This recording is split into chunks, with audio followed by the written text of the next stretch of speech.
Bonjour et bienvenue. Aujourd'hui, on plonge dans l'univers du football. Mais attention, pas vraiment pour parler de tactique ou de résultats. On va partir d'une seule phrase. Une petite phrase prononcée par Vincent Kompany, l'entraîneur du Bayern Munich. Ça concerne le départ de son attaquant, Nicolas Saxon, pour la Coupe d'Afrique des Nations 2025. La source qui nous a mis la puce à l'oreille, c'est un article du 14 décembre 2025, publié par Wisport, un site d'info sénégalais. Et notre but, c'est de voir comment cette petite phrase, qui a l'air de rien, est en fait une fenêtre sur les dynamiques du foot mondial. Oui, exactement. Et je pense qu'il faut tout de suite poser le contexte, quoi. Parce que la Coupe d'Afrique des Nations, la CAN, vu qu'elle se joue en plein hiver européen, C'est le sujet qui fâche chaque fois. c'est ça. C'est un point de friction majeur depuis des décennies entre les clubs européens et les fédérations africaines. On a tous en tête des déclarations d'entraîneurs parfois très, très dures. Ah oui, Jürgen Klopp. Jürgen Klopp, par exemple, qui avait qualifié la CAN de petit tournoi. Chaque mot d'un coach du Bayern est donc scruté à la loupe. Et c'est justement là que la déclaration de Kompany est si intéressante. Elle marque une rupture, ou en tout cas une approche différente. Ça pose très bien le décor. On sent que le sujet est sensible. Alors, pour que tout le monde suive, reprenons les faits, juste ce que nous dit l'article. On a Nicolas Jackson, donc l'attaquant sénégalais du Bayern. Il va jouer son dernier match de 2025 contre Mayence. Oui, Et juste après, pas de vacances, il s'envole direct pour Tanger, au Maroc. pour rejoindre la tanière. Et exactement, le camp de base des Lions du Sénégal qui prépare la CAN. Et c'est là, en conférence de presse juste avant ce match, que Kompany lâche sa petite phrase. Et ce timing, il est absolument crucial. Il ne faut pas sous-estimer ce que ça veut dire pour un club comme le Bien Bayern. sûr. On ne parle pas d'un petit club. Non, le Bayern joue le titre, les huitièmes de la Ligue des Champions arrivent juste après. Perdre ton avant-centre titulaire pour potentiellement un mois, C'est un vrai problème. c'est un énorme problème. Donc, la déclaration de l'entraîneur, ce n'est pas une simple formalité. C'est un acte de management public, quoi. Il s'adresse aux joueurs, aux supporters, à ses dirigeants et bien sûr à toute la communauté du foot africain qui est très, très attentive à ça. Chaque mot est pesé. On sent la pression? Oui. Alors justement, quels sont ces mots? C'est quoi cette fameuse déclaration rapportée par Wisport?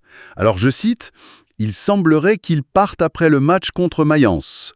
Nous espérons qu'il ira le plus loin possible. » Et il ajoute, « Bien sûr, j'espère que le Congo remportera la coupe, mais sinon je lui souhaite bonne chance. Voilà. La phrase est courte, mais il y a énormément de couches. » On peut la décortiquer. Complètement. On peut la prendre en deux temps. La première partie, c'est la position, on va dire, officielle, celle du club. Nous espérons qu'il ira le plus loin possible. C'est là qu'on voit déjà la rupture. C'est vrai. Là où d'autres coachs parlaient de perte, de... De handicap, Voilà. Kompany, lui, il utilise un langage de soutien. Il ne dit pas « on espère le récupérer vite », il dit « on espère qu'il ira au bout ». C'est un renversement total de perspective. Le départ du joueur n'est plus vu comme un problème pour le club, mais comme une opportunité pour le joueur. C'est une communication incroyablement positive. La différence est frappante, c'est vrai. Il ne subit pas la situation, il l'accompagne. L'article de Wisport le souligne d'ailleurs. Il dit qu'il a reconnu l'importance de la Coupe d'Afrique chez les joueurs africains. C'est une validation. C'est plus qu'une posture. Il dit publiquement « je comprends et je respecte ce que cette compétition représente pour toi ».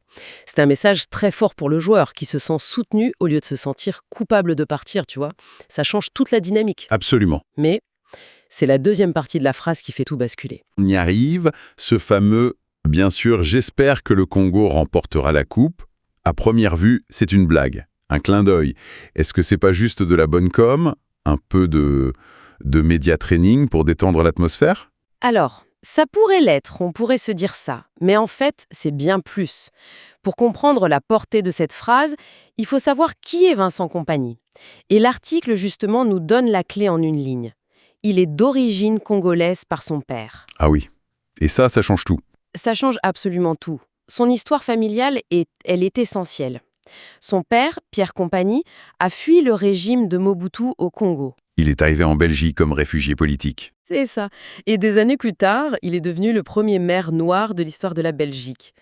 Donc, Vincent Kompany a grandi avec cette double culture. Il n'est pas juste un Belge avec des origines. Il est le produit de ces deux mondes. Donc la référence au Congo n'est pas une simple boutade. C'est Exactement. l'affirmation d'une partie de son identité. Exactement. À ce moment précis, ce n'est plus seulement l'entraîneur du Bayern qui parle. C'est aussi le fils de Pierre Compagnie, l'homme qui a des racines profondes en Afrique. Il crée un lien de complicité immédiat avec Nicolas Jackson, de fils d'Africain à Sénégalais. C'est comme s'il lui disait. Je suis ton coach, je défends les intérêts du club, mais personnellement, je comprends ton rêve. Et j'ai moi-même un lien affectif avec cette compétition. Ça dédramatise complètement ce conflit classique club contre pays. Il ne choisit pas un camp, il montre qu'il est par nature dans les deux camps à la fois. C'est d'une intelligence rare. Et ce qui est intéressant, c'est que d'autres grandes figures du foot ont cette double identité. Je pense à Zidane en de la France et l'Algérie, par exemple. Mais on a l'impression que Compagnie est un des premiers à en jouer aussi. Aussi ouvertement et positivement dans son rôle de manager, pour résoudre un conflit. C'est un excellent point. Zidane a toujours été beaucoup plus discret sur ce terrain-là. Compagnie, lui, il l'utilise comme un outil de management. J'imagine la scène dans le vestiaire. Jackson s'apprête à partir peut-être avec un peu d'appréhension. Oui, il ne sait pas comment ça va être pris. Voilà. Et son coach lui lance ça avec un sourire devant tout le monde. Ça change tout dans la relation de confiance. Il met son identité plurielle au service de son leadership. Et ça nous amène directement à la question de la réception de ce message. Parce que c'est une chose de le dire à Munich, c'en est une autre de voir comment c'est reçu à des milliers de kilomètres. Et le fait que notre source soit WeSport, un média sénégalais, c'est fondamental ici non. Pourquoi c'est si important que ça vienne de là ? Ah, mais c'est toute la question de la perspective, c'est crucial. Si on regarde la page de l'article sur WeSport, il y est entouré d'autres titres, la liste des 28 pour la CAN, des nouvelles d'Ismaïl Assar, les résultats de la ligue locale. On est dans l'écosystème du supporter sénégalais. Exactement. Pour qui le parcours des Lions est une affaire nationale. Et dans ce contexte, la déclaration de Compagnie n'est pas une anecdote, c'est un événement. J'essaye d'imaginer la même info dans un média allemand.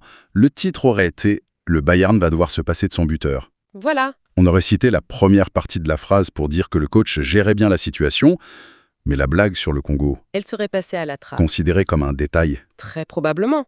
Pour un média européen, l'info principale, c'est la gestion de l'effectif du Bayern. La nuance culturelle, elle est secondaire. Pour WeSport, c'est l'inverse. La blague sur le Congo, c'est le cœur de l'histoire. Pourquoi ? Parce qu'elle signifie une reconnaissance, une forme de respect, de la part d'une des figures les plus puissantes du foot mondial. Quand Compagnie dit ça, le supporter sénégalais, il n'entend pas une blague. Il entend un des nôtres, un homme avec des racines africaines, est au sommet et il ne nous a pas oubliés. Il nous respecte. C'est un message qui renforce énormément la fierté nationale. Donc la portée du message est démultipliée par le canal qu'il transmet. Oui. WeSport ne fait pas que rapporter une info, il la contextualise pour un public pour qui elle a un poids symbolique énorme. Infiniment plus. C'est une forme de validation. Ça dit au monde que la CAN n'est pas un petit tournoi, mais une compétition majeure que même l'entraîneur du Bayern suit avec un intérêt personnel. Et cette blague, elle agit comme un amplificateur. Elle crée une sorte de solidarité continentale par l'humour, tu vois. Un clin d'œil complice. En avant devient lui-même un acteur de cette reconnaissance. C'est fou de voir comment une communication qui semble si simple est en fait à double ou triple détente. Compagnie s'adresse à son club, à son joueur et à tout un continent en même temps. C'est du grand art. C'est de l'intelligence situationnelle de très très haut niveau. Il a parfaitement compris les codes, les attentes de chaque auditoire. Il rassure les Allemands, il motive son joueur sénégalais et il envoie un message de respect à des millions de supporters en Afrique. Il ne froisse personne et il valorise tout le monde. C'est un équilibre que très peu de managers savent trouver. Alors, si on essaye de prendre un peu de hauteur pour synthétiser tout ça, en fait, quand on analyse cette petite déclaration, on se rend compte que c'est bien plus qu'une simple communication sportive. C'est un cas d'école. C'est un véritable cas d'école de ce que signifie être un leader dans un monde globalisé. Il jongle avec les intérêts du club, les aspirations du joueur, sa propre identité. Et il le fait avec une aisance déconcertante. On est bien au-delà du « bonne chance » de politesse. Ah oui, c'est un acte de management qui est aussi un acte culturel et politique au sens noble. Et ça ouvre une réflexion, je trouve. Cette intervention de Compagnie, avec cette double allégeance qu'il met en scène, ça nous dit quelque chose de profond. Le vieux modèle du football, c'était le conflit binaire. Le club contre pays, comme un jeu à somme nulle. Une vision très conflictuelle, oui. Si le pays gagne, le club perd et vice-versa. Exactement. Et ça a causé beaucoup de dégâts pour certains joueurs, tiraillés entre les deux. Compagnie, lui, nous montre un autre modèle. une réalité plus complexe, plus nuancée, où les acteurs n'ont plus à choisir un camp. Ils peuvent naviguer entre des loyautés multiples. Et les assumer publiquement. Et même s'en servir pour créer du lien. Ils ne voient pas ces identités comme une source de conflit, mais comme une source de richesse. Et ça nous amène à une pensée finale pour la réflexion. Je t'écoute. La question qu'on peut se poser, c'est est-ce que ce que fait Company, c'est une exception, liée à sa personnalité, à son histoire unique, ou est-ce que c'est le prototype du leader du XXIe siècle? C'est une bonne question. Le vieux monde exigeait des allégeances uniques, exclusives. Le nouveau monde, lui, globalisé, interconnecté, il semble exiger cette capacité à jongler avec des identités multiples. Du coup, la vraie question n'est peut-être plus de savoir si on peut gérer des appartenances multiples, mais plutôt, de moins, est-ce qu'un leader qui n'en est pas capable pourra encore être considéré comme un grand leader, que ce soit dans le football ou ailleurs?